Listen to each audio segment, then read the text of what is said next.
सबों को जय मसीह की। एक बार फिर से पवित्र आत्मा की इस सीरीज में आप सब लोगों का स्वागत है।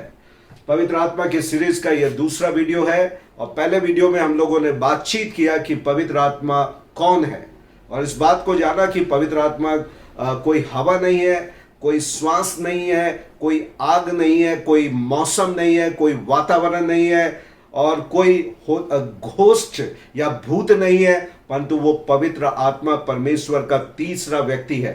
त्रिएक परमेश्वर का तीसरा रूप है जो एक व्यक्ति है। और जब पवित्र आत्मा को आप व्यक्ति के रूप में पहचानेंगे, आपके जीवन में एक अद्भुत परिवर्तन को देखेंगे।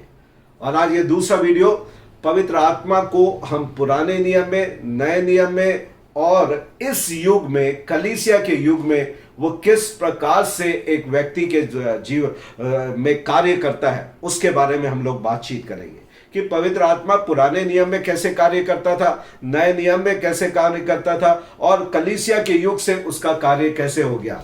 तो आपको मैं नूह की घटना याद दिलाना चाहूंगा। और आपको याद है कि नूह के समय में जब जल प्रलय आया और जब जल प्रलय रुक गया तो उसके बाद पानी घटा कि नहीं घटा, इसको देखने के लिए नूह ने एक पक्षी को छोड़ा। उस पक्षी का नाम था कौवा। और कौवा जब गया तो लिखता है कि वो वापस लौट के नहीं आया। तब थोड़े से दिन के बाद हम देखते हैं कि नूह ने एक कबूतर को छोड़ा। तो कबूतर गया और तुरंत वापस आ गया, तुरंत जाकर वो वापस आ गया। और दूसरे समय में जब दूसरी बार कबूतर को नूह ने भेजा तो आप पाते हैं कि जब वो गया तो थोड़ा समय बिताने के बाद एक जलपाई का पत्ती जो लेके आया। जलपाई की पत्ती जीवन को दिखाती है। तो नूह को समझ आ गया कि पृथ्वी पे से जल घट रहा है। और जब तीसरी बार छोड़ा तो वो लौटकर नहीं आया। इसका मतलब अब पानी पूरी रीति से सूख गया है और तब ये जहाज से उतरने की तैयारी की है। कबूतर जो है पवित्र आत्मा का रूपक है। जब प्रभु यीशु मसीह को बपतिस्मा लेते हुए आप देखे होंगे तब आपने इस बात को देखा कि कबूतर की नाई पवित्र आत्मा उसके ऊपर उतरा और ये भविष्यवाणी हुई कि ये मेरा प्रिय पुत्र है जिससे मैं अति प्रसन्न हूं। और आज मैं आपको इसी माध्यम से बताऊंगा 3 प्रकार के पवित्र आत्मा के आगमन को। पुराने नियम में अगर आप देखेंगे तो जब कभी भी पवित्र आत्मा आया तो लिखता है the Holi spirit was came upon them। पवित्र आत्मा उनके ऊपर आया। किनके ऊपर आया? जितने भी लोग पुराने नियम में चुने गए परमेश्वर की सेवा के लिए, सबके ऊपर नहीं आया। आज मैं मूसा के बारे में देख रहा था। मूसा के ऊपर परमेश्वर की आत्मा आई और जब वो थक गया इजरायलियों की सेवा करते करते तो बोला प्रभु अकेले काम नहीं होगा। तब परमेश्वर ने कहा 70 और मनुष्य लेके आ, उनके ऊपर में भी मैं तेरे जैसी आत्मा समाऊंगा। और वे भी चिन्ह क्या हुआ? नबुवत करने लगे। जब पवित्र आत्मा पुराने नियम में आता था एक चिन्ह होता था। साउल भी देखेगा, साउल भी नबुवत करने लगा। राजा साउल भी पवित्र आत्मा उसके ऊपर आया। तो मूसा के ऊपर आप पुराने नियम के जिसके भी ऊपर देखेंगे जो कार्य के लिए चुने गए, उस कार्य को पूरा कराने के लिए पवित्र आत्मा उनके ऊपर आया। उनके साथ नहीं आया, उनके अंदर नहीं आया, पर उनके ऊपर आता था। और वो पवित्र आत्मा के उस प्रभाव से, उस रोशनी से जो उनके ऊपर पड़ती थी, वे उस कार्य को करते थे। तो हम देखते हैं कि मूसा के ऊपर, साउल के ऊपर पवित्र आत्मा आया और वो परिवर्तित होकर और ये मनुष्य हो गया। सिमसन के ऊपर पवित्र आत्मा बलपूर्वक उतरता था और वो बड़े बड़े अद्भुत कार्य कर लेता था। और उसके बाद दाऊद के ऊपर परमेश्वर का आत्मा उतरा। और इस प्रकार पुराने नियम में आप चलते गए, इट केम अपॉन देम, उनके ऊपर आया, ऊपर आया, ऊपर आया और उसके ऊपर आया। अब अगर आप नए नियम में आ जाएं तो आप पाएंगे प्रभु यीशु मसीह के रूप में उनके साथ रहा। जैसे पहले कबूतर छोड़ा नूह ने तो वो जगह न मिलने के कारण वापस आ गया। तो पवित्र आत्मा जाता था, कार्य कराने तक उनकी सहायता करता था, वापस आ जाता था, उसको जगह नहीं मिलती थी। जब यीशु मसीह के रूप में दूसरी बार आया तो जलपाई के वृक्ष के जो पत्ते को लेकर कबूतर गया, वो ये बताया कि जीवन आ चुका है। जब यीशु मसीह इस दुनिया में आया तो ही was the second person of Trinity. त्रिएक परमेश्वर का दूसरा रूप होकर वो इस धरती पे 33 और 33.5 साल इस धरती पे मनुष्य के बीच में रहे और मनुष्यों की परमेश्वर के द्वारा वो सहायता करते रहे कि अनंत जीवन कैसे वो प्राप्त कर सकते हैं, उस टूटे हुए संबंध को कैसे जोड़ सकते हैं, उनकी सहायता किए। और जब यीशु मसीह के प्रभाव में 70 चेले और 12 चेले रहते थे, जब यीशु मसीह ने उनको भेजा तो लूका 10 में 70 लोगों ने जाकर दुष्ट आत्माओं को अपने कब्जे में ले लिया। वे आकर रिपोर्टिंग की कि दुष्ट आत्मा भी आज हमारे कब्जे में है। ये प्रभाव था पवित्र आत्मा के उनके साथ होने से। पर हालेलुया, जो तीसरा स्टेज और फेज पवित्र आत्मा का आया, जो नूह के जहाज में जल प्रलय के समय हम कबूतर के रूप में देखते हैं, जब तीसरी बार नूह ने कबूतर को छोड़ा तो वो लौट कर नहीं आया।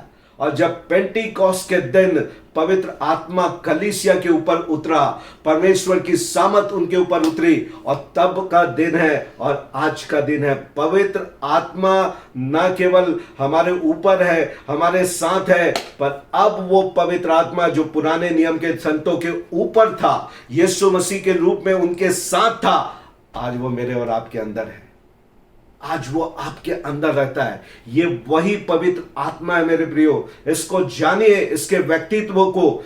मैं आपको एक बात बतलाना चाहता हूं कि परमेश्वर कार्य नहीं करते, परमेश्वर विचार करते हैं।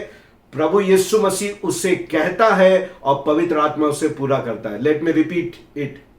परमेश्वर सोचते हैं, यीशु मसीह कहता है और पवित्र आत्मा उसे पूरा करता है। हालेलुया। और वो परमेश्वर, त्रिएक परमेश्वर का तीसरा भाग पवित्र आत्मा, जिसने सारी सृष्टि को 6 दिन की रचना में पूरा किया, अपने सामर्थ, अपने प्रभाव, अपने गुण से वो सारी सृष्टि को बनाने वाला पवित्र आत्मा आज मेरे और आपके अंदर रहता है। आपको पहचानने की जरूरत है, आप किसको अपने अंदर लेकर जी रहे हैं, किसको अपने अंदर लेकर चल रहे हैं। ये ज्ञान से पता नहीं चलेगा, ये आपको अनुभव से पता लगेगा। परमेश्वर की सिद्ध और भली इच्छा को ज्ञान से प्राप्त करते जाओ। पौलुस नहीं कहता, अनुभव से मालूम करते जाओ। हालेलुया। और वो पवित्र आत्मा परमेश्वर आज हमारे अंदर है। और जब वो ऊपर से, सांस से अंदर आ गया, ओ मेरे प्रियो, चेलों का जीवन बदल गया। चेलों के जीवन में अद्भुत परिवर्तन आया। जब उनके साथ रहता था तो उतना ज्यादा प्रभावशाली नहीं था। यीशु के साथ रहते हुए वो कई बार डर गए। जब नाव डगमगाने लगी तो वो डर गए, और जब यीशु मसीह की मृत्यु आई तो भी डर गए। और जब पवित्र आत्मा उनके अंदर आ गया, पेंटिकॉस्ट के दिन पतरस खड़े होकर और सीना तान के प्रचार करते हुए कहने लगा, तुम वो हो जो उस यीशु को क्रूस पे चढ़ाए थे, आंखों पे आंखें डालकर। मैं कहना चाहता हूं, जब पवित्र आत्मा आपके अंदर आ जाता है, भय की आत्मा आपको छोड़कर चले जाती है, झिझक की आत्मा आपको छोड़कर चले जाती है, अविश्वास आपको छोड़कर चले जाता है, क्योंकि ये वो त्रिएक परमेश्वर का तीसरा भाग, जिसका नाम ही सामर्थ है, वो अपने पूरे गुण, अपने स्वभाव, अपने व्यक्तित्व के साथ आपके अंदर समा जाता है। और तब वो आपके द्वारा बाहर काम करना शुरू करता है। और उसके बाद आप देखेंगे दूसरे अध्याय में वो प्रचार करने लगे। तीसरे अध्याय में वो पतरस जो एक दुष्ट आत्मा नहीं निकाल पा रहा था यीशु के साथ रहते हुए, तीसरे अध्याय में जन्म के लंगड़े को उठ के बोलता है, उठ, अपनी खाट उठाकर चल फिर। जब वो दोरकस नाम मरी हुई स्त्री के पास गया तो यीशु का डायलॉग उसने रिपीट करते हुए, हे दोरकस तलीता कुमी, अर्थात उठ, और वो उठकर खड़ी हो गई। एक अद्भुत परिवर्तन हम 120 लोगों के जीवन में देखते हैं जब पवित्र आत्मा उनके जीवन में आ गया। आज आपको जानने की जरूरत है कि पवित्र आत्मा आपके ऊपर नहीं, आपके साथ नहीं, परंतु आपके अंदर है। और वो एक व्यक्ति है, एक वातावरण नहीं है, एक मौसम नहीं है, एक हवा नहीं है, एक श्वास नहीं है, एक आग नहीं है, एक नदी नहीं, परंतु वो एक व्यक्ति है जो आज आपके अंदर रहता है। प्रभु इस वचन के द्वारा आपको बहुत आयत की आशीष दे।